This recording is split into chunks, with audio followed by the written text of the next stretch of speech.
अस्सलाम वालेकुम and a very warm welcome. आप देख रहे हैं आज पाकिस्तान। मैं हूं सिद्रा इकबाल और यकीनन नया दिन नया आगाज़। कई दफ़ा नया आगाज़ करना हमारे लिए मुश्किल होता है। दिन, तारीख़ें, घंटा इसी तरह बदलते रहते हैं, लेकिन हमारे लिए हम कहीं ना कहीं रुक जाते हैं। तो कोशिश ये करनी चाहिए कि हमेशा जैसा आप महसूस कर रहे हैं उससे थोड़ा बेहतर महसूस करने की कोशिश कीजिए।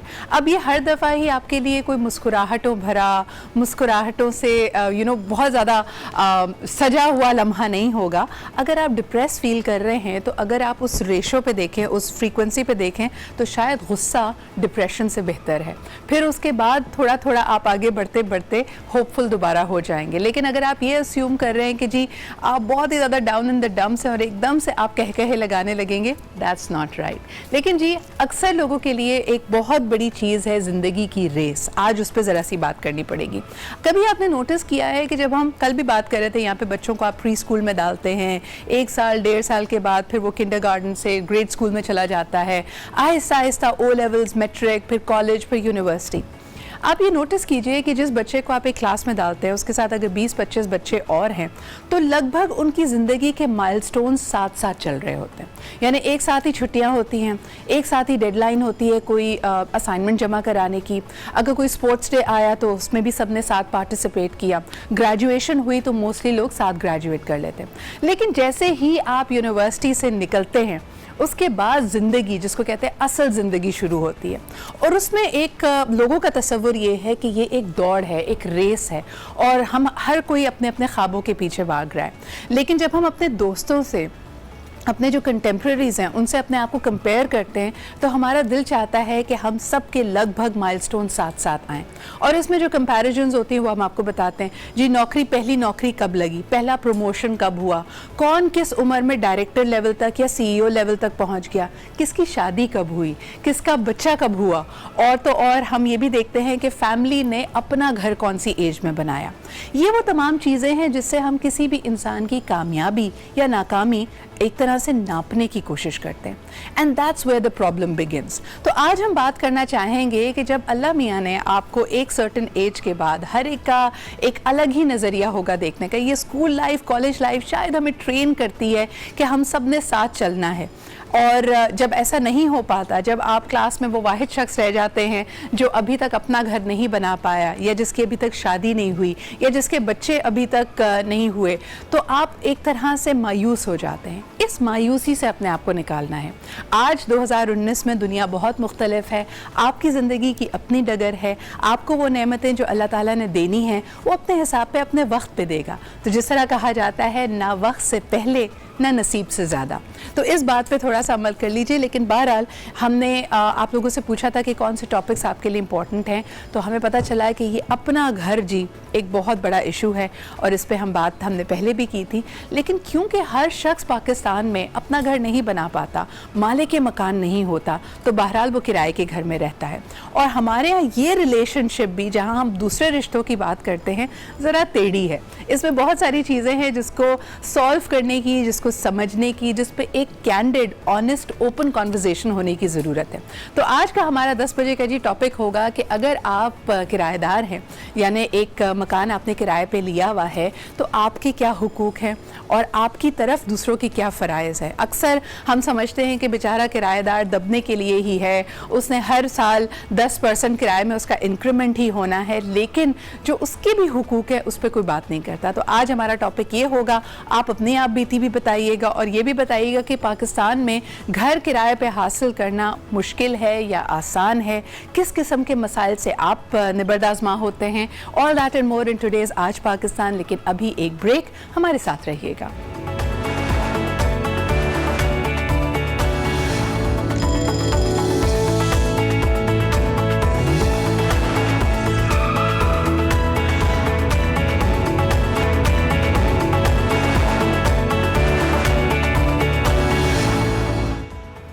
Welcome back after the break. अभी हाल ही में एक आर्टिकल आया था ट्विंकल खन्ना का, and she was talking about the importance of makeup in a women's life. उन्होंने कहा कि जी अक्सर ज़िंदगी के जो अप्स एंड डाउन्स आते हैं, हम लोगों को जज करते हैं इस बात पे कि देखो कैसा मौका है, घर से निकली है तो बहुत मेकअप लगाया है, या घर में कोई इस तरह का वाक़या है जब चैलेंजिंग सिचुएशन सामने आई है, तो हमने अक्सर ये बातें सुनी होंगी कि जी इनको तो अपने मेकअप से ही फुर्सत नहीं है। तो आई थिंक कि जहाँ बनाव सिंगार हम ख़वातीन से एसोसिएट करते हैं, somehow we always give a negative twist to makeup as well. तो ट्विंकल खन्ना इन हर आर्टिकल टॉक्स अबाउट कि नहीं जी ये सेल्फ इस्टीम के लिए, और अक्सर ख़वातीन सिर्फ जाज़िब नज़र दिखने के लिए या लोगों को अपनी तरफ माइल करने के लिए मेकअप नहीं लगाती, बल्कि makeup makes them feel good. And इसी फीलिंग को और इसी थॉट को अगर हम लेके आगे चलते हैं, तो आज once again we have invited the team from Ayazo cosmetics. आज हमारे साथ मौजूद हैं जनाब सैयद मोहम्मद जाहिद। आप चेयरमैन हैं अयाज़ो कंपनी के, और आप ही के साथ associated with the company she is the beauty adviser. इनकी प्रोडक्ट्स को जानती हैं, उसको सेल करने में, उसको मार्केट करने में इनकी हेल्प करती हैं। We have with us Fatima Saeed. So welcome to the show Fatima and Zahid साहब। सबसे पहले जाहिद साहब अगर आपसे गुफ्तगू का आगाज़ करूँ, because Ayazo had come to my show earlier on as well, और आपने हमें बताया था कि the focus of the cosmetics is के इट्स अ हलाल प्रोडक्ट। सो लोग इस मेकअप को इस्तेमाल करते हुए उनको कभी दो राय नहीं होगी कि ये हलाल है या नहीं। लेकिन क्योंकि आप लोगों के और भी बिजनेसेस हैं, तो मैं जानना चाहूँगी कि मेकअप में या कॉस्मेटिक बिजनेस में आने का ख्याल आपको कैसे आया? बहुत शुक्रिया आपका कि आपने इनवाइट किया। देखिए बेसिकली हम बिज़नेस करते हैं, तो डेफिनेटली फ़र्स्ट हमारा पॉइंट ऑफ व्यू होता है कि हम जहाँ भी जाएँ प्रॉफिट के लिए जाते हैं। लेकिन कॉस्मेटिक्स जब मैंने फ़ील किया, उसमें यह था कि हमें एक तो ब्रांड जो इंपोर्टेड ब्रांड्स आते हैं उसमें सबसे बड़ा इशू हलाल का रहता है, जिस तरह मैंने आपको पहले भी बताया। दूसरी बात यह है कि इस कॉस्ट बहुत अफेक्ट करती है। पाकिस्तान में अगर हम देखें कि बहुत हाईली कॉस्टेड प्रोडक्ट हम सेल नहीं कर सकते या लोग अफोर्ड नहीं कर सकते, तो हमने सोचा कि क्यों ना एक ऐसा प्रोडक्ट हो जो इंपोर्टेड हो, हाई क्वालिटी का, और एक रीज़नेबल प्राइस में हम प्रोवाइड करें। और सेकेंडली हलाल प्रोडक्ट है। एज ए मुस्लिम हमें ये मस्ट देखना होगा कि हम जो चीज़ यूज़ कर रहे हैं वो हलाल है या नहीं। तो इसलिए हमने कोशिश की कि एक डेफिनेटली हमारे लिए फील्ड थोड़ी नई थी, लेकिन बेसिकली हम टेक्सटाइल्स को भी डील करते हैं, तो that is also related to women, so same is like that. So there's a lot of learning over there. Yeah, sure. लेकिन जाहिद साहब क्या कहेंगे कि पाकिस्तान में एक तो बहुत सारे established brands already हैं, जिनके बहुत बड़े बजट्स हो सकते हैं, जिनकी रीच बहुत ज़्यादा है। फिर आपने जैसे कहा कि अगर सिर्फ हम प्राइस पॉइंट को देखें, तो पाकिस्तान में अनफॉर्चुनेटली बहुत सारे इलिसिट चैनल से इलीगल कॉस्मेटिक्स भी आते हैं, जो कि स्मगल्ड होते हैं या गैर मुनासिब होते हैं। काउंटरफीट प्रोडक्ट्स भी होते हैं, जाली प्रोडक्ट्स भी मिलते हैं। तो ये इतनी टफ मार्केट है जिसमें आपको महंगे से महंगा प्रोडक्ट और जाली से सस्ता प्रोडक्ट भी मिल जाता है। इसमें अपनी जगह बनाना अयाज़ो के लिए कितना आसान या मुश्किल अभी तक रहा है? देखा जाए तो माशाल्लाह बहुत अच्छा रहा हमारे लिए। देखिए स्कोप है मार्केट में, पोटेंशियल बहुत ज़्यादा है। जहाँ तक आपने बात की जाली प्रोडक्ट्स, यही तो इशू है यहाँ पे कि हमें तो जो प्रोडक्ट्स इंपोर्टेड हैं उनका पता नहीं चल रहा कि ये ओरिजिनल है या कॉपी है, क्या चीज़ चल रही है। तो एटलीस्ट हम कोशिश करें जहाँ पे हो हम खुद डिस्ट्रीब्यूट भी कर रहे हैं, किसी और के थ्रू नहीं कर रहे हैं। तो ये जहाँ से परचेज़ करेंगे, ऑनलाइन अगर कस्टमर परचेज़ करता है या जहाँ हमारे आउटलेट से, तो इंशाल्लाह ये कोई मसला नहीं होगा उनके लिए, नंबर वन। दूसरी बात आपने की, देखें जो कुछ प्रोडक्ट्स बहुत एक्सपेंसिव हैं, तो हम एज रिलेटेड टू अगर अयाज़ो आप देखें कि बहुत कंपैरिजन आप करें, बहुत डिफरेंस है। कुछ प्रोडक्ट्स हैं जो प्राइसेस बहुत कम है लेकिन फिर क्वालिटी डिफ़र करती है, तो ख़वातीन के लिए अब ये लग्जरी आइटम नहीं रहा। ये डेली यूज़ है, तो उनको मेरे ख्याल में हमसे ज़्यादा बेहतर पता चलता है। अगर एक दफ़ा वो यूज़ करती हैं तो उनको पता चल जाता है कि हम क्या चीज़ और किस प्राइस में यूज़ कर रहे हैं। तो डेफिनेटली हमारे लिए अच्छा रहा एक्सपीरियंस। अच्छा, आप इस बारे में क्या कहेंगे कि अब मैंने देखा है कि बहुत सारी यंग गर्ल्स बड़े बड़े स्टोर्स पे जहाँ उनके मेकअप काउंटर्स होते हैं, दे रिप्रेजेंट वेरियस ब्रांड्स। तो वही आपकी वाली बात कि जब इतना कंपेटिटिव माहौल है, तो जो आपके ब्रांड एम्बेसडर्स हैं, आपकी सेल्स पर्सनल है, उसको आप मोटिवेट कैसे करते हैं? देखिए सबसे पहले कि उनको नॉलेज देनी होती है, हाँ। और दूसरा ये कि उनको ट्रेन करना होता है, प्रॉपर ट्रेनिंग की ज़रूरत होती है। तीसरा ये है कि इंसेंटिव्स भी उनको डेफिनेटली देने होते हैं कि वो, क्योंकि उनको भी कुछ नज़र आए कि अगर वो मेहनत कर रहे हैं तो रिस्पॉन्स उनको क्या मिल रहा है। सही। और मेन यही है कि आपका प्रोडक्ट अगर अच्छा है और वो वेल ट्रेंड हैं, वेल एजुकेट हैं आप प्रोडक्ट के बारे में, तो डेफिनेटली मतलब अभी तक जो हमने एक्सपीरियंस किया ऑलमोस्ट ईयर हम ये पाकिस्तान में है तो बड़ा अच्छा रहा है। सही। अच्छा, आपसे पूछना चाहूँगी फ़ातिमा, जब ख़वातीन आती हैं, और मैं ये पर्सनल एक्सपीरियंस से भी कह सकती हूँ कि मेकअप काउंटर पे हमें सब कुछ अट्रैक्टिव लगता है, हमारा दिल चाहता है हमारे पास अनलिमिटेड बजट और हम ख़रीदते ही चले जाएं, लेकिन आपने जो ख़वातीन के बाइंग ट्रेंड्स में देखा है, तो आप क्या कहती हैं, वो एक आध दो लिपस्टिक्स लेके, एक ब्लशर किट लेके ज़रा हौसला आ जाता है, या जो ख़रीदने आती हैं वो बहुत ज़्यादा प्रोडक्ट्स उठा लेते हैं लोग? जो ख्वाहिशात होती हैं वो मेकअप से तो कभी भी ख़वातीन पूरी नहीं होती। तो लिमिटेड वो सिर्फ लिपस्टिक्स या फेस पाउडर बस। राइट।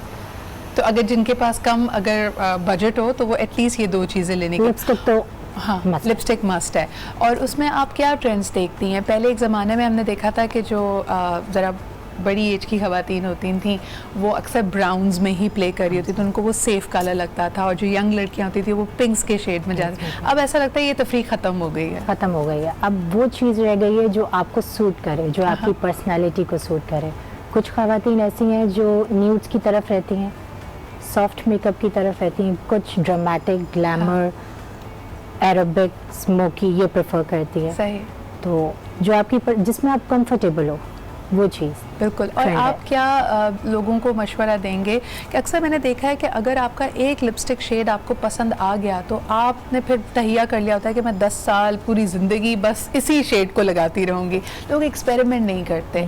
अब आप समझती कि उसमें आप लोगों को क्या एडवाइस करना चाहेंगे कि they should try different things? They should try different things, they should try different colours, क्योंकि बोल्ड कलर्स अच्छे होते हैं, उनसे डरे नहीं। हाँ, बहुत अच्छा लुक आता है उनसे। अच्छा, आप क्या कहेंगे, ये आखिरी मेरा आपसे सवाल होगा कि ख़वातीन अक्सर मैंने देखा है कि जब तक तो वो यंग, सिंगल, अनमैरिड होती हैं तो वो अपनी मर्ज़ी चलाती हैं ना मेकअप में भी। अच्छा, मुझे बालों में ऐसे लो लाइट्स कराने हैं, मुझे ये स्टाइल कैरी करना है, फिर अचानक से इसमें कंसर्न में आ जाता है कि अच्छा जी हस्बैंड को ये नहीं पसंद, तो वो फीडबैक कितना पॉजिटिव या नेगेटिव रहता है ख़वातीन के लिए? ख़वातीन के लिए तो नेगेटिव रहता है। नेगेटिव रहता है। हस्बैंड के साथ सास, सास के साथ नंद, फिर आधे कलर क्रॉस, क्योंकि हस्बैंड को नहीं पसंद, सास को बोल्ड कलर नहीं पसंद, हस्बैंड को लाइट कलर नहीं पसंद, तो बेचारी बीवी लगाए तो वो टिपिकली ब्राउन कलर की लिपस्टिक निकलती है बैग से और वही स्वॉच होती है। हाँ, आप क्या कहेंगे जाहिद साहब, ख़वातीन का ये जो यानी लोग इसको, जैसे मैंने ओपनिंग में भी कहा कि दो राय समझी जाती है, मुझे तो लगता है कि ये ख़वातीन को बाएतमाद बनाती है जब वो अपने आप को पुरकशिश महसूस करें और अपना ख्याल भी रखना चाहिए। लोग कहते हैं ना कि जी शादी हो गई, बच्चे हो गए, उसके बाद अपना ख्याल रखना छोड़ देती हैं ख़वातीन।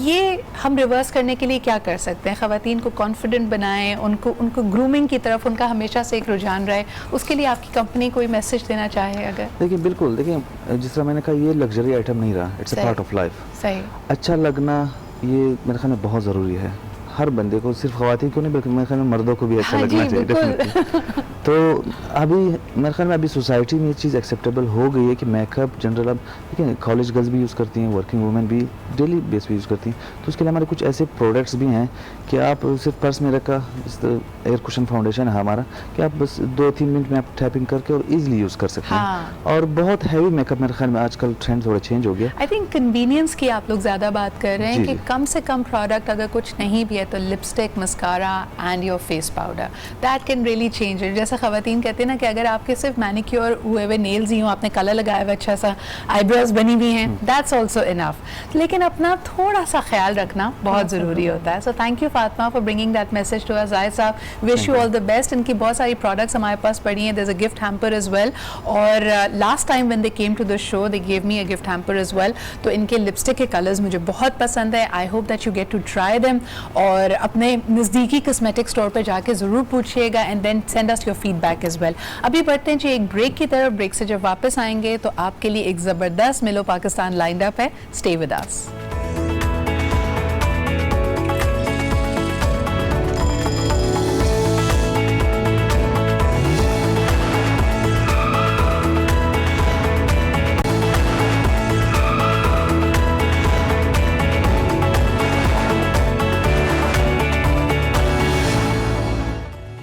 Welcome back. आप देख रहे हैं आज पाकिस्तान और यकीनन time for headlines now. So let's find out what are the top stories in आज in focus. It's time for मिलो पाकिस्तान से जिस तरह के हम आपको बताते हैं कि हर दफ़ा एक ऐसी success story, a story of dreams, a story of hope and optimism. कल हम जिक्र कर रहे थे यहाँ पे एंटरप्राइज चैलेंज पाकिस्तान का, जो कि प्रिंस ट्रस्ट इंटरनेशनल का एक प्रोग्राम है, पाकिस्तान में पिछले 3 सालों से रन कर रहा है और इस साल भी हमने देखा कि हर हिस्से में, पाकिस्तान के हर सूबे में इसके लिए लोकल कॉम्पिटिशन्स किए गए। उससे पहले जो बच्चे इसमें पार्टिसिपेट करना चाहते थे वो अपने आइडियाज़ लेकर आए और प्रोग्राम के मेंटर्स ने उनकी ग्रूमिंग की, उनकी हैंड होल्डिंग की, उनको अपने आइडिया को मज़ीद निखारने का मौका दिया। फिर हमने देखा कि हर पाकिस्तान के सूबे में इनके लोकल कॉम्पिटिशन्स हुए। आपको बताते चलें कि इस साल तकरीबन 12,000 स्टूडेंट्स ने इसमें पार्टिसिपेट किया और फिर हर रीजन से, यानी 7 रीजन जिसमें Balochistan, Gilgit Baltistan, Azad Jammu and Kashmir, federal territory, Punjab, Sindh और KP के, इनकी टीम्स जो फाइनलिस्ट टीम्स थी अपने अपने सूबे से जीतकर कराची पहुंची। कल हमने आपकी मुलाकात कराई थी टीम गिलगित बल्तिस्तान से, जो कि इस साल की विनर करार पाई। लेकिन आपको बताते चलें कि जब ये पिचेस आके होती हैं फाइनलिस्ट में, तो वहाँ पे एक और वोटिंग भी कराई जाती है कि ऑडियंस के या वहाँ पे बैठे हुए जो लोग थे उनको सबसे ज़्यादा किसकी प्रेजेंटेशन और किसका आइडिया पसंद आया, कौन सबसे ज़्यादा बाएतमाद था, किसने एक सोशल एंटरप्राइज आइडिया जो कि सस्टेनेबल भी है और माशरे के किसी इशू को, किसी चैलेंज को हल करने में काम करता है।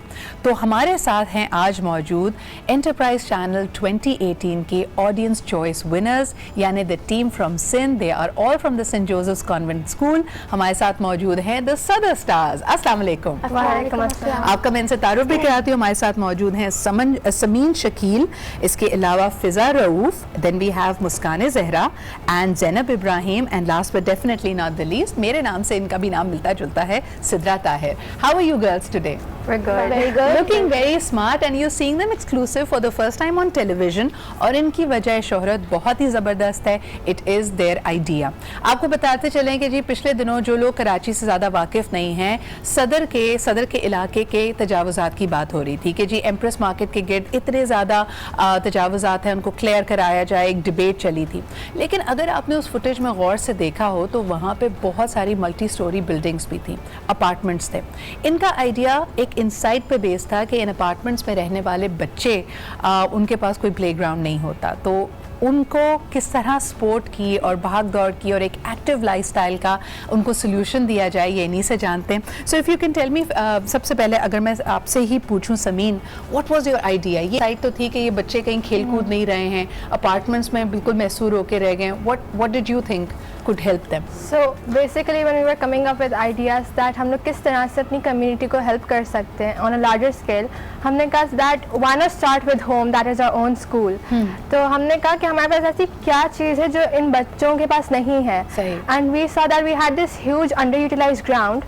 और हमने देखा कि ये बच्चे, क्योंकि कंजेस्टेड एरिया है सदर एक बहुत ज़्यादा, तो हमने कहा कि इन बच्चों के पास ग्राउंड्स नहीं है खेलने के लिए, और क्योंकि एक बहुत बिजी डिस्ट्रिक्ट है सदर, तो ट्रैफिक होता है हर जगह। So basically this is the idea that हम लोग अपने ही इस ग्राउंड को डेवलप करके एक अच्छी फुटबॉल एकेडमी बनाएं जहाँ पे these children can come and get free not free coaching and training on minimal amount, and they can explore their talents and can chase their dreams। तो ज़ैनब, आप लोग सारे के सारे दोस्त हो, सबसे पहले ये आइडिया किसको आया, किस तरह इस तक पहुँचे, रिफाइन कैसे किया इसको? तो बेसिकली जो सिद्रा है, she is a sports lover. हाँ, तो हमने उसके आइडिया से वर्क किया कि वे लाइक पाकिस्तान में बहुत टैलेंट है और बहुत पैशन है स्पोर्ट्स का। So we thought that we going to develop our ground, और फिर इसे सस्टेनेबल बनाने के लिए हमने सोचा कि इसे चलाएंगी भी हमारे स्कूल की लड़कियाँ एज वॉल्टियर्स। ठीक है। बिकॉज O लेवल्स के लिए you need some hours of community service, तो वो हम अपने स्कूल में प्रोवाइड करेंगे लड़कियों को। तो caring is sharing is caring. Basically आपने कहा कि ये इतना बड़ा ग्राउंड पड़ा हुआ है जिसमें लोग खेलते नहीं, on the other hand there players who are looking for a ground, ये सेफ भी है, सिक्योर भी है। मुस्कान, इसमें स्कूल को कन्विंस करने में मुश्किल हुई? थोड़ी मुश्किल हुई थी। हमने अपनी प्रिंसिपल सिस्टर अनीला, हमने उनसे जाके बात भी की थी कि हमारा ये आइडिया है। तो पहले तो उन्होंने हमारा पूरे सही से हमारा आइडिया सुना, तो हमने उनको भी अपना आइडिया बताया कि इस तरह लोग बाहर से आएंगे, तो उन्होंने कहा कि क्यों नहीं, अगर हमारे पास है तो उन्होंने फिर हमें परमिशन दे दी। राइट। तो फिर अब उन्होंने हम नन से भी बात की, तो फिर आखिरकार हमें परमिशन मिल गई थी, तो हमने कहा अब हम लोग ये आइडिया कर सकते हैं। Fiza, how was the experience of being a part of the enterprise challenge? यानी हर साल आपका स्कूल पार्टिसिपेट करता है, जब आप लोग सिंध के विनर्स भी थे और you were representing the province of Sindh, कैसा एक्सपीरियंस था all throughout? Honestly speaking ये बहुत अच्छा एक्सपीरियंस था. We were not expecting this. हाँ. लाइक जब हमारा पहली दफ़ा नाम आया था हम बहुत बहुत खुश थे. देन जब हमें पता चला कि हम finally we are team Sindh, तो हम लोग को अपना आइडिया सोचना था. Overall it was a really good experience. Like हमारी स्कूल 2 साल से ट्राई करी थी, तो कुछ अप्स एंड डाउन्स हुए थे, but you know at the end of the day third time is a charm. तो इस दफ़ा हमारा काफ़ी अच्छा रहा. ज़बरदस्त. Sidra, so what was the most daunting part? यानी ठीक है माशाल्लाह यू गाइज हैव वॉन, लेकिन इसमें कोई तो ऐसा पॉइंट आया होगा जहाँ तुम लोग थोड़े से नर्वस हुए हो. जी बिल्कुल. The worst part, actually the most scariest Keep the mic part closer. was that जब हमारा नंबर बेसिकली एंड में आता है, हाँ. तो सब टीम्स जा रही थी, उनसे क्वेश्चंस पूछ रहे थे, and हम साथ तैयारी कर रहे थे, लाइन्स भी भूल रही थी, तो काफ़ी नर्वस पार्ट था उनमें. लेकिन जब माशाल्लाह हमारी बारी आई तो सबको अच्छा, सबने अच्छा सुनाया, सबका अच्छा गया. बट एनीवन स्टेज फ्राइडे बहुत थी सब लोगों को, सब लोग अच्छा, देख आपको ये रहे हैं. बताते चलें कि एंटरप्राइज चैलेंज में एक इन्होंने बिजनेस आइडिया देना होता है, लेकिन जब ये अपनी प्रेजेंटेशन करते हैं तो सामने जो जजेस का बड़ा इंटिमिडेटिंग सा पैनल बैठा होता है वो सवालात भी करता है, इनको ज़रा प्रोब भी करता है कि इन्होंने अपना आइडिया कितने अच्छे से सोचा है. और ये सिर्फ बिजनेस आइडिया स्टैंड अलोन नहीं होता है, इसके अंदर ये लोग अपने फाइनेंशियल प्रोजेक्शंस भी देते हैं कि इनको ये बिज़नेस स्टार्ट करने के लिए कितने पैसों की ज़रूरत है, वो पैसे किस तरह इस्तेमाल होंगे, इनका ब्रेक इवन कितना होगा, रेवेन्यू स्ट्रीम क्या है, मुनाफा कितना होगा. So they are made to think exactly like an investor, an entrepreneur, a business person, and I think that's a great skill to have. लेकिन अगर सबसे पहले समीम तुमसे यही पूछूं कि आजकल हम इतने ज़्यादा चैलेंजेस में घिरे हुए हैं. This has been a great experience for you guys to look at the solutions rather than just focus on the problems. तो आप समझते हो कि पाकिस्तान की यूथ, मैंने कल भी ये लोगों से सवाल किया था कि now you have the platform, you right now sitting है, और मैं उम्मीद करती हूँ कि from the education department, from the prime minister office के बाद उन तक point, what is your vision? अगर देखते हो अपने इर्द गिर्द तो उससे आपको होती है एंड यू फील कि यार this needs to improve. Basically तो यही कराची का आई गेस एक नेगेटिव पॉइंट जो है कि पोल्यूशन बहुत ज़्यादा है. Okay. So that needs to be sorted out. And उसके अलावा यही कि हमारे जो यूथ है, अभी हम लोगों को ह्यूमन रिसोर्सेज में इन्वेस्ट करना चाहिए और एक यूथ को इस तरह के और प्लेटफॉर्म्स प्रोवाइड करने चाहिए where they can come up and show their true selves and can explore themselves and what they are good at. Right. Fiza, you feel कि अक्सर पाकिस्तान के बारे में जब बात करते तो कहते हैं कि जी यहाँ पे लड़कियों को इतनी अपॉर्चुनिटीज़ नहीं मिलती. You guys are studying in an all girls school, माशाल्लाह all very confident, academically doing well. आपको भी लगता है कि पाकिस्तान में लड़कियों को उतनी अपॉर्चुनिटीज़ नहीं मिलती? हाँ, ऑनेस्टली अपॉर्चुनिटीज़ तो नहीं मिलती, क्योंकि एक तो एजुकेशन की कमी है, प्लस ओवरऑल भी बच्चों को लाइक लड़कियों को स्पेशली नहीं दिया जाता उतना अपॉर्चुनिटीज़. तो आई फील हाँ this needs to be sorted. So sometimes आपको लगता है कि आपके लिए स्ट्रगल होती है अगर कोई नई अपॉर्चुनिटी पता चले, कुछ करना चाहो, तो अपने इर्द गिर्द लोगों को कन्विंस करने में मुश्किल आती है? Not really. वैसे to be very honest I am really grateful कि मैं इस फैमिली में आई हूँ, पैदा हुई हूँ, जिसमें मुझे इन अपॉर्चुनिटी से नहीं रोका जाता. टू बी ऑनेस्ट, लाइक मेरे father mother they always like हाँ जाओ, बहुत अच्छी बात है.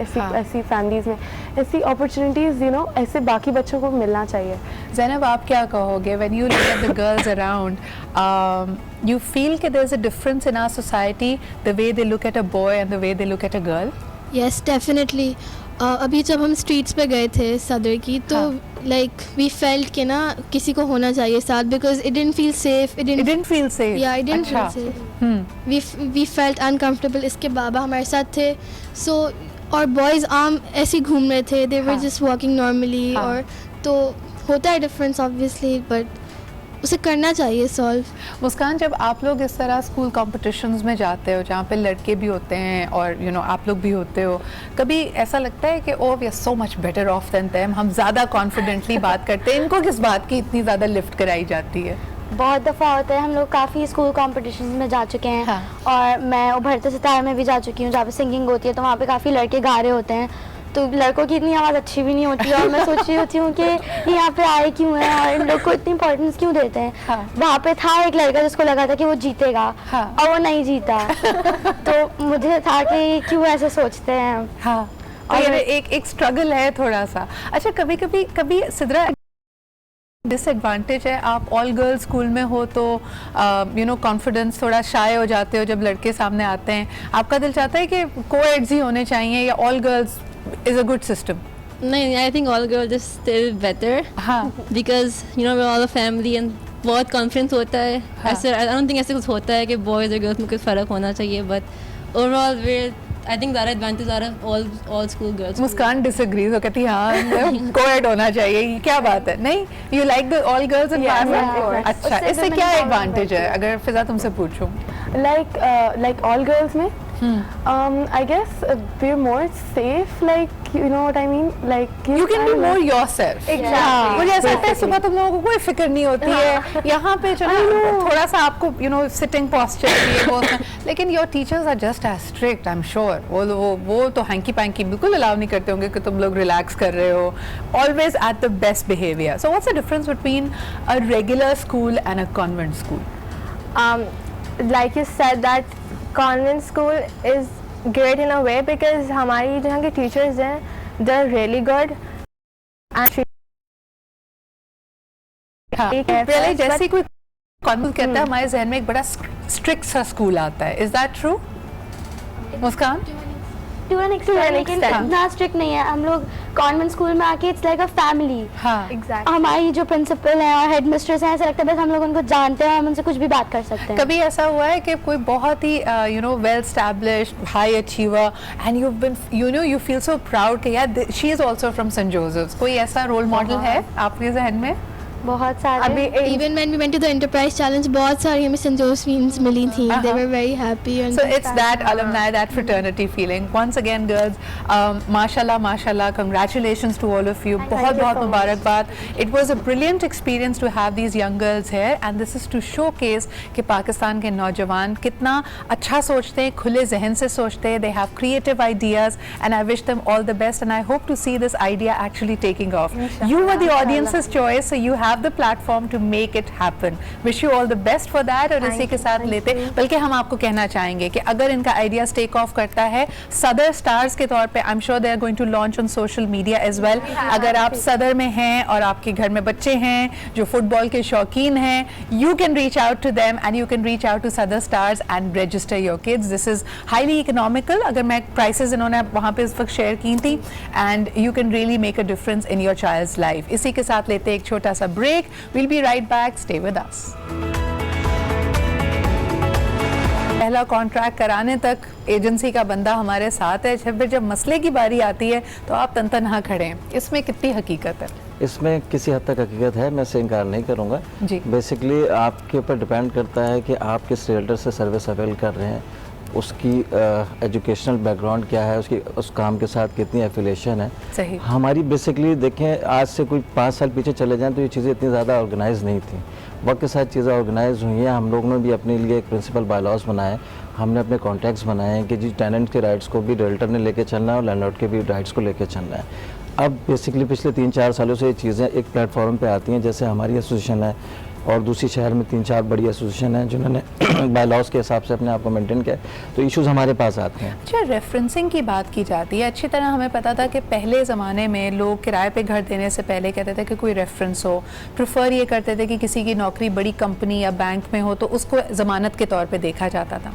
आज जब लोग किराए पे घर लेते हैं तो ना मालिक मकान का बैकग्राउंड चेक किया जाता है, ना किराएदार का, सिर्फ उसी वक्त पैसे देने की बात पे मेरे ख्याल में पूरे लेन देन का मामला हो जाता है। तो ये हम रेफरेंस चेकिंग क्यों नहीं करते? देखिए, अगर कोई अपनी पर्सनल कैपेसिटी में अगर अपना रेंट आउट अपनी प्रॉपर्टी कर रहा है तो वो यकीनन इस चीज़ को बहुत ज़्यादा परसू करेगा। लेकिन अगर कोई रिलायबल रियल एस्टेट एजेंट इसके अंदर इन्वॉल्व है, वो टेनेंट को अपने बिहाफ पे लेकर आ रहा है, तो ये टोटल रिस्पॉन्सिबिलिटी उसकी होती है। सही। बीइंग अ प्रोफेशनल उसकी रिस्पॉन्सिबिलिटी तो होती है। आप समझते हैं कि रियल्टर्स यानी जो रियल एस्टेट एजेंट्स हैं वो करते हैं ये बैकग्राउंड चेक? एग्जैक्टली करते हैं, क्योंकि पिछले जो ज़रब अज़ब का जो ऑपरेशन शुरू हुआ था उसके बाद एपेक्स कमेटी बनी थी और उसके बाद सिंध पुलिस एक्ट एक इसके तहत करारदारी का आया था, जो पहले पंजाब असम्बली से पास हुआ, फिर सिंध असम्बली से पास हुआ। उसके बाद तो ये चीज़ कंपलसरी है कि आप जो भी टेनेंट लेकर आएंगे उसकी पुलिस इंक्वायरी, उसके 2 रेफरेंस आपके पास होना कंपलसरी है। अगर इन केस ये चीज़ें आप फुलफिल नहीं करते हैं तो फिर उसके ऊपर बाकायदा फौजदारी मुकदमा है, आपके ऊपर 2 लाख रुपए का जुर्माना है, 3 साल की कैद तक हो सकती है। तो इन चीज़ों की मौजूदगी में ये अवेयरनेस हम अपने रियल्टर्स को भी देते रहते हैं और हर बंदा खुद इस चीज़ का रिस्पॉन्सिबल है और ये चीज़ लैंडलॉर्ड पे भी लागू होती है। बिल्कुल, क्योंकि अब ज़िंदगी बड़ी तेज़ रफ्तार हो गई। ये बात दोबारा यहाँ स्ट्रेस करना चाहेंगे, आपकी गली मोहल्ले में भी अगर कोई मकान किराए पर चढ़ रहा है तो ये मालिक के मकान की बाकायदा जिम्मेदारी है कि आने वाले शख्स की मुकम्मल छानबीन हो, ये पता हो कि उसका ज़रिया आमदन क्या है, वो कहाँ से आया है, और इस बात को मायूब ना समझा जाए कि वो अपना शनाख्ती कार्ड और अपने घर में मुकीम तमाम लोगों का शनाख्ती कार्ड, कितने अफराद हैं, क्या करते हैं, आपस में क्या रिश्ता है, ये तमाम इंफॉर्मेशन शेयर करें। तो एक दो चीज़ें तो ये यहाँ पे स्ट्रेस करने वाली थी। अब जो आज का हमारा सवाल है एडवोकेट सीमा, अगर डायरेक्टली इस पे आना चाहूँ, पहले तो 3 साल में 10% किराया बढ़ता था और उस पर भी कुछ कंडीशंस होती थी कि माले के मकान दोबारा घर को सही करके दे, वाइट वॉश कराए, छोटा मोटा अगर रिपेयर का वेयर एंड टेयर का मामला है उसको हल करके दे। अब तो सिर्फ 10% किराया बढ़ता है हर साल।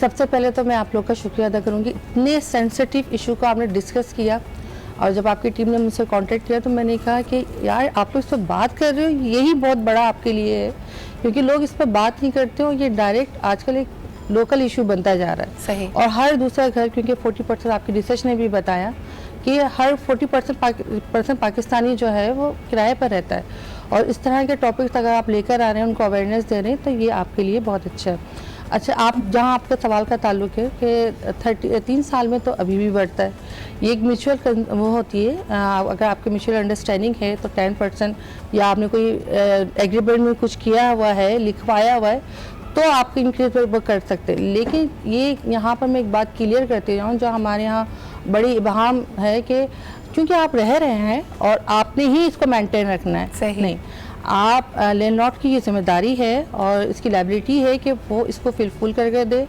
आपको। एक अच्छा, जब आप उससे फेयर ले रहे हैं किराएदार से, तो ये आपकी जिम्मेदारी है कि आप इसको इस्टेब्लिश भी कर दें, और इस्टेब्लिश रहना चाहिए। सही। ये नहीं कि अगर आपकी तोड़ फोड़ रही है तो भाई आप रह रहे हैं तो आप ही को करना है, नहीं। लेकिन आमतौर पे हम यही बात सुनते हैं ना, अगर आप माहले के मकान को कहें कि जी बाथरूम में कुछ मसला जी आपके इस्तेमाल में, आप इसको सही करें। देखिए, यहाँ पर लेकिंग ऑफ नॉलेज है जी, और अवेयरनेस की कमी है लॉ की। तो हमें अवेयर ही नहीं होंगे हमारे राइट्स क्या हैं, हमें पता ही नहीं है कि, तो हम तो भाई क्योंकि मजबूरी है तो हम माइट इस राइट समझ के इसको ओबे करते जा रहे हैं। ठीक है। ये इसका वो नहीं है, आप रेंट कंट्रोलर को एप्लीकेशन दे सकते हैं कि ठीक है ये मेंटेन नहीं किया जा रहा। अच्छा, लोग कोर्ट कचहरी से डरते भी हैं, क्या कौन से ऐसे मामलात होते हैं जहां लड़ाई या आपस की नाचाकी इस हद तक बढ़ जाती है कि कोर्ट जाया जाता है? इस पे बात करेंगे, लेकिन एक कॉलर हमारे साथ, एक दफ़ा फिर आपको बताते चलें कि पाकिस्तान की 40% आबादी तकरीबन अंदाजे के मुताबिक किराए के मकानों में रहती है। तो ये उनके राइट्स का आज प्रोग्राम है, उनकी क्या क्या ज़रूरियात भी हैं और क्या उनके हुकूक हैं, इस पर हम बात करेंगे। एक कॉलर से बात करते हैं। हेलो जी, अस्सलाम वालेकुम। वालेकुम सलाम। जी मैम, क्या कहना चाहेंगी? जी, ये मैंने ये कहना था कि खुदा का वास्ता चीफ जस्टिस को आप लोग आज न्यूज की तरफ से कहें कि कम अज कम किराए घरों के थोड़े से कम करे। इतने मजबूर लोग बेचारे इतना किराया देते हैं। सही। कि बस आपकी सोच है, 5 मरले का घर 25,000 रुपए में एक पोर्शन। सही, बिल्कुल सही कह रही हैं मैम। तो आप देखती हैं कि ये देखते ही देखते किराए बढ़ गए हैं, या इसकी वजह क्या आपके तस्वुर में है? मुझे तो लगता है इन लोगों को बस एक कारोबार मिल गया, ठीक है, घर बनाया किराए पे और दे दिया। इतने इतने किराए, आप यकीन करें पिछले साल हमारे 5,000 रुपए बढ़ाए हैं। सही, बहुत बहुत शुक्रिया मैम कॉल करने का। किराए क्यों बढ़ते हैं इसमें फिर माजरत के साथ इरफान भाई, लोग कहते हैं कि रियल एस्टेट एजेंसीज ही बढ़ाती है किराए, मालिक मकान को भी जाके बाकायदा कन्विंस करती है भाई आपका घर तो इतना अच्छा है, इस इलाके में इसको इतना किराया मिल जाएगा, क्योंकि जाहिर सी बात है डायरेक्टली कमीशन भी तो बढ़ता है। इसमें कितनी सदाकत है? देखिए, इसमें इस चीज़ के 2 एंगल्स हैं जी। एक तो सबसे बड़ा इशू है डिमांड एंड सप्लाई का। कराची में इस वक्त जो है सालाना 1.5 लाख घर की ज़रूरत है, जो हमारी इस वक्त आबादी यहाँ पर सालाना 1.5 लाख जी, जो रिहाइश के साथ पूरे पाकिस्तान में 5 लाख यूनिट चाहिए, और कराची में इस वक्त 1.5 लाख यूनिट सालाना बुनियादों पे चाहिए। जिस हिसाब से कराची में आबादी का फैलाव हो रहा है और यहाँ पर जो पूरे दूसरे पाकिस्तान के इलाकों से लोग यहाँ आ रहे हैं, तो जब डिमांड और सप्लाई का फ़र्क आता है। अच्छा, फिर उसके बाद दूसरी कैटेगरी ये होती है कि हर आदमी अपने लिविंग स्टैंडर्ड को वक्त के साथ बेहतर करना चाहता है। सही। मैं आज अपने आप को जहाँ देख रहा हूँ, मैं अपने आप को अगले साल से बेहतर जगह पर देखना चाहूँगा, और ये एक बेसिक राइट है। आप अच्छे गाड़ी रखना चाहेंगे, अच्छा घर रखना चाहेंगे, बच्चे अच्छे स्कूल में पढ़ना चाहेंगे, ये हर बंदे के अपने गोल्स होते हैं लाइफ के। अब जहाँ तक किरायों की बात है, जब आपके पास एक प्रॉपर्टी है और उसके लिए 4 या 5 आपके पास टेनेंट हों और वो लेना चाह रहे हो, तो फिर ये पिक एंड चूज और जो सिलेक्शन की जो अथॉरिटी है वो आ जाती है लैंडलॉर्ड की तरफ। सही। हर लैंडलॉर्ड इस चीज़ को नहीं मैटर कर रहा होता है कि जी मुझे ज़्यादा से ज़्यादा किराया मिल जाए। मोस्ट प्रॉब्लली रहायशी घरों में इस चीज़ को बड़ा प्रेफर करते हैं लोग कि अगर मिसाल के तौर पे उनका घर कोई लाइक 70,000 रुपये में लेना चाह रहा है और वो फैमिली उनको नहीं समझ में आ रही, तो वो किसी ऐसी फैमिली को 60,000 में भी दे देंगे जो फैमिली उनको समझ में आ रही है। लेकिन इरफान भाई एक और कॉलर हम लेते हैं। एक इसमें एंगल ये भी है कि लोग अगर पहले तो एक ज़माने में इस बात को बड़ा अच्छा समझा जाता था कि जी 10 साल से यही किराएदार हमारे घर में रह रहे हैं, ऊपर नीचे के पोर्शंस हैं, हमारी इनसे बहुत अच्छी बनती है। लेकिन अब ये देखने में आया है कि मालिक के मकान की भी ख्वाहिश होती है कि ये 2 या 3 साल के बाद हमारा घर खाली हो जाए।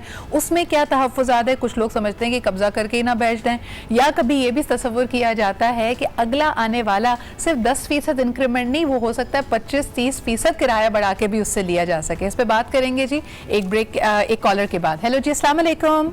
जी वालेकुम सलाम। जी, कौन साहिबा बात कर रही हैं? मैं लुबना बात कर रही हूँ लाहौर से। जी लुबना, क्या कहेंगी?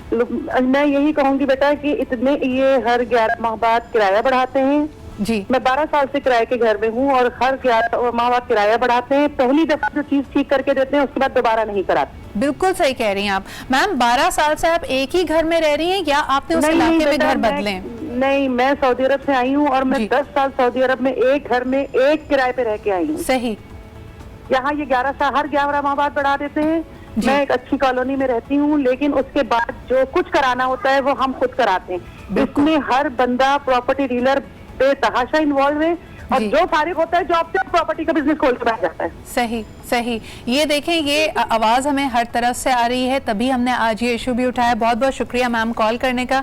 इरफान भाई, कोई मालिक के मकान इस बात पे राज़ी ही नहीं है कि उसके घर में अगर वेयर एंड टेयर होती है तो उसको वो सही कराए। आप लोग क्यों नहीं इसमें किरदार अदा करते हैं उनको कन्विंस करने में?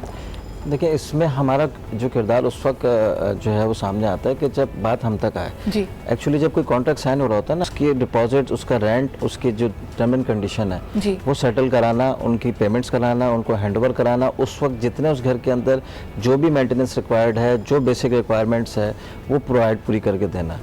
बेसिकली एक रियल्टर की जिम्मेदारी होती है कि उस पूरे कॉन्ट्रैक्ट को, जो 11 महीने का लीगल एक कॉन्ट्रैक्ट होता है, वो लेके चले। इसके बिटवीन अगर किसी भी किस्म का कोई इशू आता है तो उसकी जिम्मेदारी बनती है, अगर दोनों में से कोई भी एक फरीक उनसे रब्ता करे तो वो उसको प्रेजेंट हो और उस इशू को अपनी बिहाफ पे। लेकिन देखिए, डिमांड एंड सप्लाई सिर्फ यहाँ पे वाहिद बात नहीं है, परसेप्शंस बहुत इंपॉर्टेंट हैं। एक बात मैं इरफान भाई से अग्री करूँगी कि हमारी खुद भी ख्वाहिश होती है, अगर हम नॉर्थ नाज़िमाबाद में रह रहे हैं तो जी हम गुलशन इकबाल में चले जाएँ, गुलशन इकबाल में रह रहे हैं तो हम पीसीएचएस चले जाएँ, पीसीएचएस रहने वाला डिफेंस में मूव होना चाहता है, तो ये अपने लाइफस्टाइल को बेहतर तो बना रहे हैं। लेकिन आप ये देखिए कि कराची शहर में किराए बतदरीज बढ़ रहे हैं। मेरे बहुत सारे दोस्त जो अगर नौकरी की वजह से कराची से लाहौर गए, उनका ख्याल ये है कि लाहौर में अभी भी किराए, यानी अपने घर के रहने के हिसाब से किराए में कमी है, लेकिन वहाँ पे दूसरे एक्सपेंसेस ज़्यादा हैं। वहाँ पे कॉलेज और स्कूल की फ़ीस ज़्यादा है अगर मैं कराची से कंपेयर करूँ। थोड़ा और आगे चले जाएँ पाकिस्तान के दारुल हुकूमत में, तो वहाँ पे क्योंकि हम देखते हैं कि बहुत सारी एम्बसीज़ भी हैं, बहुत सारी डेवलपमेंट एजेंसीज़ भी हैं, तो मालिक के मकान के तसव्वुर में है कि जी इनका source of income Pakistani currency में नहीं डॉलर्स में है, तो वो अपनी कीमत जो किराए में इजाफा करता है वो डॉलर के हिसाब से करता है। इस्लामाबाद में इस वक्त किराए में सबसे ज़्यादा अगर हाइक देखी जाए, कराची ज़्यादा महंगा घर आपको इस्लामाबाद में पड़ता है। इस पे बात करेंगे एक छोटे से ब्रेक के बाद।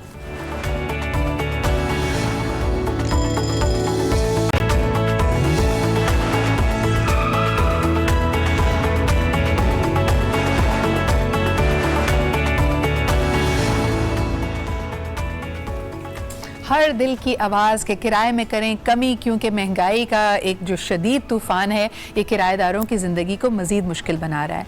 यहाँ पे हम बात कर रहे थे कि जी घर में अगर ज़रा सी भी तोड़ फोड़ हो जाए, मालिक के मकान इस बात पे राज़ी ही नहीं है कि वो अपनी ज़िम्मेदारी लेते हुए इन चीज़ों को सही करे। 10% किराया बढ़ना उसको याद रहता है। जाहिर सी बात है कि और ख़ास तौर पर यह भी देखा गया है कि अगर नए टेनेंट्स आएँ तो ये नहीं है कि आपने घर के जो अच्छे वाले मसले थे, जो आप जानते हैं कि अब ये मसला बहुत शदीद नौयत का हो गया उसको हल किया है। आपने उस वक्त भी सिर्फ ऊपर से उसको रंग रोगन करा के वाइट वॉश करा के दे दिया है। वो तो जब पहली बरसात होती है, जो कि आपके बहुत बरसी है, उसके बाद पता चलता है कहाँ से छत टपक रही है, कौन सी विंडो खराब है, किस दीवार में सीलन है। खैर, इस पे बात हम कर रहे हैं। एक कॉलर हमारे साथ है, उनसे भी उनकी राय ले लेते हैं। हेलो जी, अस्सलाम वालेकुम। वालेकुम अस्सलाम। जी साहब, क्या कहना चाहेंगे? जी बस मैं ये बात करना चाह रहा हूँ कि हमारे मुल्क में असल में ना किराएदारों के लिए कोई कानून साजी नहीं है। सही। यानी कि यहाँ पर जो मिसाल है 30,000 रुपये किराए पर वो रहता है, तो 30 साल के बाद वो छोड़ता है या वो बढ़ाता है तो 3,000 और बढ़ जाता है। सही। इसका कोई तरीकेकार नहीं है जी। माल मकान फिर सर पर आ जाता है, ये जी टूटी खराब हो गई है, ये जी खिड़की आपने खराब कर दी। ज़ाहिर बात है जो चीज इस्तेमाल होती है तो वो उसका कहीं ना कहीं नुक्स तो निकलता है। वो अपने वो जो सर, आप क्या कहते हैं, मजलूम कौन होता है? यानी मालिक के मकान मजलूम होता है? किराएदार मजलूम है। किराएदार को फैसिलिटी मिलनी चाहिए। किराएदार को असल में ये है कि भाई अब ये है कि भाई ये मालिक मकान जो है ना चोरियां अलग करते हैं, यानी कि बिजली का जो सिस्टम है वो जी हमारा मीटर अलग है, उनका अलग है, लेकिन नीचे से कोई ना कोई कनेक्शन किया होता है। बहुत बहुत शुक्रिया ये मसला रेज करने के लिए। मैं इसी पे बात करना चाहती थी और आपकी कॉल का भी। सीमा, क्या कहेंगी? अक्सर लोग कहते हैं कि जी वही बात ना, कबर का हाल मुर्दा जानता है। जब घर में रहना शुरू करते हैं तो पता चलता है ऊपर नीचे का पोर्शन है, उतने ही एसी वहाँ हैं, उतने ही फ्रिज वहाँ हैं, लेकिन एक की किराया 10,000, दूसरे का 40,000। तो ये जो भाई ने मेरे बात की कि कनेक्शन अंदर ही अंदर से फिट होता है, सारा बिजली का बोझ भी, पानी का बोझ भी, सब चीज़ें आपने किराएदार पे डाली हुई हैं। ये हकीकत है और जाहिर है कि आप जब यूज़ कर रहे हैं, अब तो डिजिटल मीटर्स आ गए हैं, वो उसको वो नहीं करते कि चोरी हो या कुछ हो, क्योंकि आप इस्तेमाल कर रहे हैं, आपकी लाइबिलिटी है, आपको फिल्टर आपको पता होता है, आपको पता होता है। देखिए, यहाँ हम किसी एक को डिफाइन करने के लिए नहीं बैठे हुए कि भाई टेंडेंट है वो ही विक्टिम है या फिर लैंडलॉर्ड। ये लॉ जो होता है, टेंडेंसी एक्ट जो है, ये दोनों को डिफाइन कर रहा होता है, दोनों की राइट्स की बात कर रहा होता है। लेकिन इरफान भाई, आपने ब्रेक में बड़ी अच्छी बात की थी कि अगर गाड़ी और मोटर बाइक का आपस में टकराव हो जाए तो लोगों की सिंपथीज बेचारे मालिक वो मोटर बाइक के साथ होती है, और इसी तरह किराएदार मजलूम है, उन्होंने कहा। ये सही है सारे केसेस? एक्चुअली ये देखें, जनरल एक परसेप्शन होती है कि ओवरऑल एक परसेप्शन पूरे पाकिस्तान में आपको ये चीज़ हर हवाले से मिलेगी कि वो विलन है, वो गब्बर सिंह है। एक्चुअली एक कॉन्सेप्ट बन जाता है और उस कॉन्सेप्ट को फिर जो है ना, ये इस तरह की डिस्कशन ही सही कर सकती है। और मैं आपको आज वैसे वाकई में अप्रिशिएट करता हूँ कि आपने टोटल सोशल टॉपिक को, जो हमारी रोज़मर्रा की ज़िंदगी का हिस्सा है, आपने अपने प्रोग्राम का हिस्सा बनाया है। ये एक बहुत अच्छी इनिशिएटिव है और मैं आपकी और आपकी पूरी टीम को अप्रिशिएट करता हूँ। एक्चुअली ये जो साहब कह रहे हैं, ये होता है ऐसा। अच्छा, फिर ये सिर्फ ऐसा नहीं होता कि ये चीज़ सिर्फ लैंडलॉर्ड की तरफ से हो रही है। मैं अपने एक्सपीरियंस पे है कि हमने एक जो है वो एक हाउस रेंट आउट किया था। उनका इशू ये था कि मालिक मकान का जो उनकी अप्लायंसेस थी सेम थी, उनके घर में भी 3 AC और 2 TV और फ्रिज थे और सेम अप्लायंसेस नीचे। ऊपर वालों का जो बिजली का बिल आ रहा था 5,000 और टेनेंट का 25,000। तो फिर जब वो कंप्लेन एक दफ़ा 2 दफ़ा लेकर आया तो फिर हमने इलेक्ट्रिक की टीम को बुलाया, तो वहाँ ये चीज़ निकली, वहाँ फोर्जरी हुई हुई थी, वो लैंडलॉर्ड की तरफ से हुई थी। एक जो अभी बात हो रही थी, अब मैं एक कॉल ले लेती हूँ, उसके बाद आएंगे कि जो रोटेशन पे रखा जाता है, यानी मालिक मकान इस बात से घबराता है कि लॉन्ग टर्म एक ही किराएदार हो, उसमें एक एंगल कब्जे का भी है। और ये भी हमारे माशरे की हकीकत है कि अगर आप 10 साल 12 साल किसी घर में रह लेते हैं और आपको लगता है कि जी मालिक मकान ज़रा कमज़ोर पोजीशन का है, कि कोई ज़ईफ़ शख्स है या सिर्फ ख़वातीन है, कोई बेवा औरत के नाम पे प्रॉपर्टी है, लोगों की भी कोशिश होती है कि उस पर कब्जा कर लिया जाए। इस पे बात करेंगे। एक कॉलर से बात करते हैं जी पहले। हेलो, अस्सलाम वालेकुम। जी वालेकुम जी, क्या जी, कौन सा बात कर रहे हैं और क्या कहना चाहेंगे? मैं सैयद हुसैन बोल रहा हूँ जी। मैं असल में आपके टॉपिक सुन रहा था, मैं दुबई से बोल रहा हूँ। जी जी, फरमाइए, आपकी आवाज आ रही है। जी, मैं असल में रिवर्स में बात करना चाह रहा था। मैंने अपना एक मकान रेंट किया एक साहब को जी, तो वो कहीं पुलिस में काम करते थे। सही। और मैं क्योंकि ज्यादा वहाँ जा नहीं सकता, उसको फॉलो नहीं कर सकता, तो उन्होंने अभी मकान खाली किया कुछ उससे पहले। मैं दुबई से गया जी, और मकान की 1.5 साल वो रहे हैं मेरे मकान में। उनका 191,000 का बिल है इलेक्ट्रिसिटी का, जो उन्होंने पे नहीं किया। वाओ। प्लस 60,000 का सिर्फ पेंटिंग की कॉस्ट उसने बताई है। मॉडल कॉलोनी में मकान है। ओके। और मैं उनके पास भी गया, उनके इदारे में गया, बात की। उन्होंने 30,000 पे कर दिए जी, पार्शियली पेमेंट कर दी। 161,000 का बिल अभी मौजूद है। सही। मेरी क्योंकि फ्लाइट थी, मैं इमीडिएटली यहाँ आ गया। क्विकली मैं आपसे बात कर रहा हूँ। जी जी जी। मैंने कल उनको कॉल की यहाँ से कि जी आपको 60,000 का पेंटिंग और बाकी रिपेयरिंग कॉस्ट है। तो वो साहब मुझे कहने लगे जी मैं आपको एक पैसा भी नहीं दूंगा और मैं आपको कोई बिल भी नहीं दूंगा, आप जो करते हैं कर लीजिए। अब इस कंडीशन में आप मेरे लिए क्या सजेस्ट करेंगे? कि बहुत बहुत शुक्रिया भाई ये कॉल करने का, और आपने बिल्कुल सही जंक्शन पे कॉल किए। रिवर्स की बात नहीं, हम अभी यही कह रहे थे कि हमारे यहाँ अनफॉर्चुनेटली पावर स्ट्रक्चर्स हैं जहाँ के मालिक के मकान शायद किसी वजह से रोब दबदबे में आ जाएगा या उसकी पोजीशन पावरफुल है, जैसा कि आपने यहाँ पे इशारा किया, आप शायद मुल्क के बाहर मुकीम हैं तो आप बार बार इसको फॉलो नहीं कर सकते, बेवा खवातीन के नाम प्रॉपर्टी होती है, कोई ज़ईफ शख्स होता है, तब ये प्रॉब्लम्स देखने पे आती है। बहुत शुक्रिया कॉल करने का। हम दोनों एंगल से, सोशल पॉइंट ऑफ व्यू से भी और लीगल पॉइंट ऑफ व्यू से भी आपकी मदद करने या एटलीस्ट इसको डिस्कस करने की कोशिश करेंगे। सीमा, सबसे पहले तो ये अक्सर देखने में आता है अगर किराएदार थोड़ी सी सख्ती पे आ जाएं या उन्होंने मामलात को ख़राब करना हो, पहली चीज़ वो ये करते हैं कि बिल की अदायगी बंद कर देते हैं, जो कि मालिक के मकान को हो सकता है पता ही ना चले कि जी यूटिलिटीज़ की पेमेंट्स नहीं हो रही। ऐसी सूरत में मालिक के मकान को क्या करना चाहिए? देखिए, पहली जब आप यूज़ कर रहे हैं तो फर्स्ट प्रायोरिटी लैंडलॉर्ड वो किराएदार की है कि उसको पे करना है लास्ट मंथ जी। अब जिस अरसे में उसने ये लिया है तो उसको लास्ट मंथ पे करना। अच्छा, एक और मैं यहाँ पर ऐड करूँ कि अब इलेक्ट्रिसिटी रूल्स भी चेंज हो गए ना। सही। अगर आपका बिलिंग स्ट्रक्चर एक महीने आपने पे नहीं किया तो सेकेंडली वो पूरी टीम के साथ आ जाते हैं। सही। पूरा वो उसको चेक एंड बैलेंस करते हैं, आपको बार बार आकर तंबीह करते हैं कि आपने करना है। तो इतनी ज़्यादा आप वो पोजीशन नहीं है कि आपका लाखों में बिल पहुंचे और फिर वो हो। ठीक है। अच्छा, और दूसरी बात ये कि आप इसके लिए रिकवरी के लिए सूट फाइल कर सकते हैं, क्योंकि ये साहब आउट ऑफ सीट कंट्री है तो कहा कि वो इतने स्ट्रॉन्ग पोजीशन पे नहीं, डैमेजेस में है और आपने जो करना है कर ले, हम तो नहीं देते। नहीं, ये लायबिलिटी उसकी है और उसको लास्ट में पे करेगी, इसके लिए वो अदालत से रुजू कर सकते हैं। अच्छा इरफान भाई, क्या कहेंगे वो लोग जो मुल्क से बाहर मुकीम है, अपनी प्रॉपर्टीज रेंट आउट करने पे खवातीन, ज़ईफ लोग इसीलिए कतराते हैं कि ये जो कब्जा या फिर अपनी पावर को, अपने रहने को मिसयूज जो करता है किराएदार, उस पर अपने आप को मालिक के मकान कैसे सेफ गार्ड कर सकता है? देखिए, इसमें दो चीज़ें हैं। एक तो ये कि आपके कुछ प्रिंसिपल्स हैं, कुछ सिस्टम्स हैं।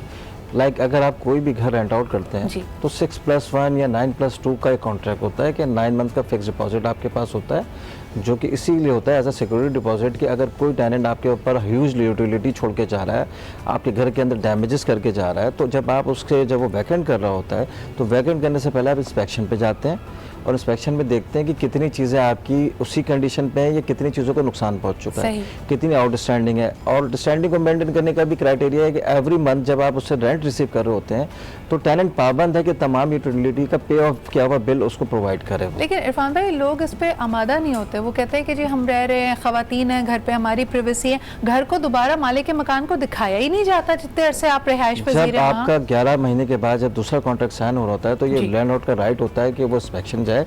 म्यूचुअल कॉन्ट्रैक्ट के ऊपर एनहांसमेंट होती है। अदरवाइज सुप्रीम कोर्ट का इस वक्त डिसीजन मौजूद है कि 11 महीने के बाद जो कॉन्ट्रैक्ट अगर री-कॉन्ट्रैक्ट साइन नहीं होता तो वो नल एंड वाइड है। उस कॉन्ट्रैक्ट की बेसिस के ऊपर टेनेंट कोर्ट में भी मैटर नहीं लेके जा सकता। तो इन अदर वर्ड्स 11 महीने के बाद आपका कॉन्ट्रैक्ट रिन्यू होता है, उसकी तमाम शराइत और ज़वाबित को एक दफ़ा फिर देखा जाता है, म्यूचुअल अंडरस्टैंडिंग होती है और जिस तरह हम कहते हैं ताली दोनों हाथों से बजती है। हमारी दफ़ा मालिक के मकान को डीमोनाइज ना करें। हमने हमारे इर्द गिर्द बहुत सारे लोगों को, आप भी जानते हैं, मैं भी जानती हूँ, जो किराए की प्रॉपर्टी को बड़ा बेदर्दी से इस्तेमाल करते हैं, उसको ख़राब करते हैं, उसको डैमेज करते हैं, सिर्फ ये सोच कर कि जी ये मेरी ओनरशिप तो नहीं है। एक और कॉलर हमारे साथ है, उनसे बात करते हैं। हेलो जी, अस्सलाम वालेकुम। हेलो, अस्सलाम वालेकुम। हेलो, वालेकुम सलाम जी। मेरी टीम से मेरी गुजारिश होगी कि स्पीकर का वॉल्यूम थोड़ा बढ़ा दें, कॉल की आवाज़ इतनी नहीं आ रही है। जी अस्सलाम वालेकुम। जी वालेकुम अस्सलाम, फरमाइए। जी, बात हो रही थी किराए की इशू पे। तो मैंने अपना मकान जो है ना वो किराए पे दिया था जी। तो एक उनकी बेटी वकील साहबा थी और एक पार्लर चलाती थी, यानी कि 20 लोग थे जी। हम तकरीबन जब भी अपने मकान को चेक करने के लिए जाते थे जी तो वो हमें अंदर घुसने नहीं देते थे। सही। जब हमने 3-4 साल के बाद मकान खाली करवाया तो यकीन जाने की छत जो थी ना हमारे मकान की जी, उसके ऊपर पूरी ट्राली एक जो ना कूड़े की पड़ी हुई थी। ओह गॉड। और सारे जो पाइप थे वो टूटे हुए थे, बेसन टूटा हुआ था। तो हमने तकरीबन 60-70 हजार रुपये उसकी मेंटेनेंस पे लगाया है। और आपके पास कोई सिक्योरिटी डिपॉजिट था? नीचे उतारी है भाई, आपके पास कोई सिक्योरिटी डिपॉजिट था जिसमें आप ये खर्चे कर सकते?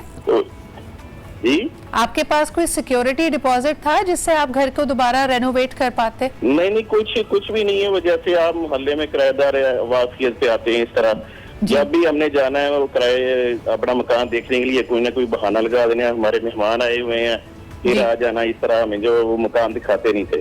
जब 5-6 साल के बाद हमने खाली करवाया तो यकीन पूरी एक ट्राली जो हमने कूड़े की वो छत से नीचे उतारी है। Very sad to know. बहुत बहुत शुक्रिया भाई कॉल करने का। यही वो पॉइंट्स हैं जो हम यहाँ पे डिस्कस कर रहे हैं कि हर दफ़ा मालिक मकान गलत नहीं होता, हम भी अपने रवैयों में हम किस तरह रह रहे हैं ये हमें इस पर नज़रसानी करनी चाहिए। एक छोटा सा ब्रेक लेते हैं, वील बी राइट बैक।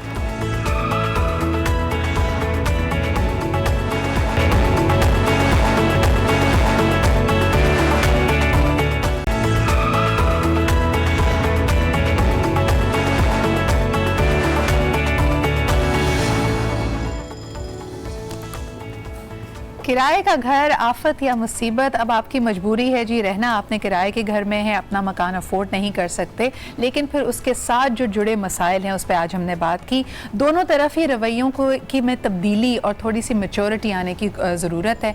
कुछ लोग अच्छे भी होते हैं और कुछ लोग आपके सामने हैं कि जो हमारे कॉलर्स हमें कॉल करके अपना एक्सपीरियंस बता रहे हैं। अच्छा, एक सवाल जो हमने अक्सर उठाया कि मालिक मकान की कभी कभार कुछ बेजा कंडीशंस भी होती हैं जो दे मेक नो सेंस। मिसाल के तौर पे जी, घर का किराया सेट हुआ जी, लाख रुपए का घर ले रहे हैं, लेकिन मालिक मकान की ख्वाहिश है कि घर में अफराद सिर्फ 4 हों या फिर उसमें फैमिली में बच्चे ना हों, और अगर न्यूली मैरिड कपल है तो चलें जी उसकी छान पटक अलग होगी। इसके अलावा अगर सिंगल्स एंड बैचलर्स हैं जो प्रोफेशनल अगर किसी दूसरे शहर में आया या मुल्क में, उसको अपना मकान देने पर राजी नहीं है। ये वो कंडीशंस हैं जो और ज़्यादा मेरे ख्याल में मुश्किलात का बायस बनती हैं। इरफान भाई, ऐसी कंडीशंस क्यों लगाते हैं मालिक मकान?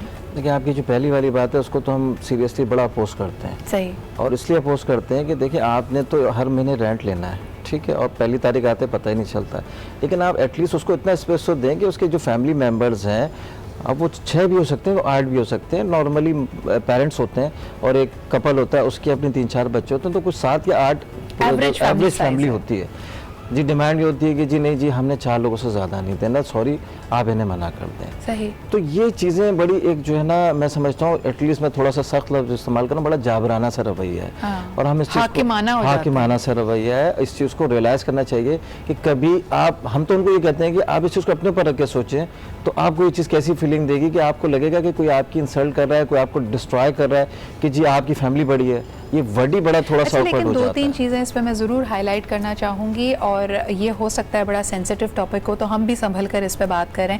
इरफान भाई, घर में अगर कोई मुकीम शख्स जिसके साथ कोई मसला है, ऐसा देखा जाता है कि किराएदार भी और मालिक मकान भी दोनों इसको छुपाते हैं। मिसाल के तौर पे कोई अगर बीमारी है किसी को, किसी खुदा न खासा कोई अपने सेंसेस में नहीं है, या कोई ऐसी बीमारी है जिसमें डिपेंडेंसी है, जब मकान के बारे में सेटिंग्स हो रही होती हैं इस बात को आया नहीं किया जाता। क्या ये सही है एथिकली? इज इट राइट और रॉन्ग?